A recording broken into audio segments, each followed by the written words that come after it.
Узбекистан выделил Таджикистану участок земли. Досмотрите это видео до конца, и вы узнаете, зачем. Подписывайтесь на наши обновления и будете в курсе всех последних важных событий. Ташкент ратифицировал протокол о внесении изменений в соглашение между правительствами Узбекистана и Таджикистана о выделении земельных участков для строительства диппредставительств.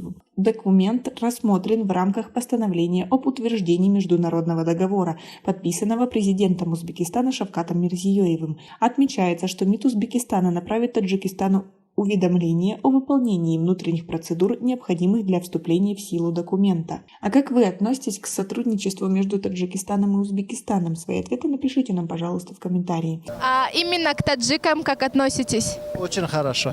У вас есть знакомые, друзья? Мы соседи. Рядом в соседнем регионе живем.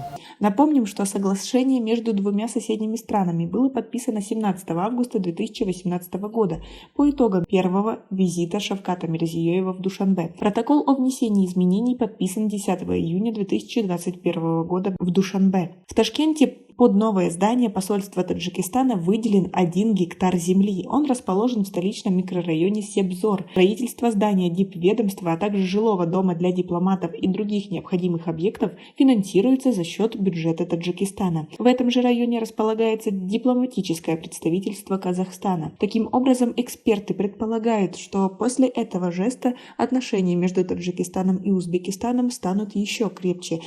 Все национальности хорошие и плохие, все. Есть хорошие, все плохие. Как вы к ним относитесь? Какое ваше мнение о таджиках? Таджик очень хорошие, они позитивные, активные, всегда готовы помочь, всегда поддерживают в трудных моментах. Ведь после первого визита Мирзиёева в Таджикистан эти отношения немного утихли, и все думали, что продолжения никакого не будет, а это лишь жест доброй воли был.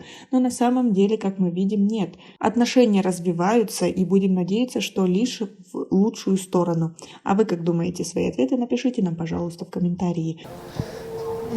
Таджикам, всем народам мир, спокойствие. У нас пока на этом все. Оцените наше видео подпиской и лайком. До скорой встречи!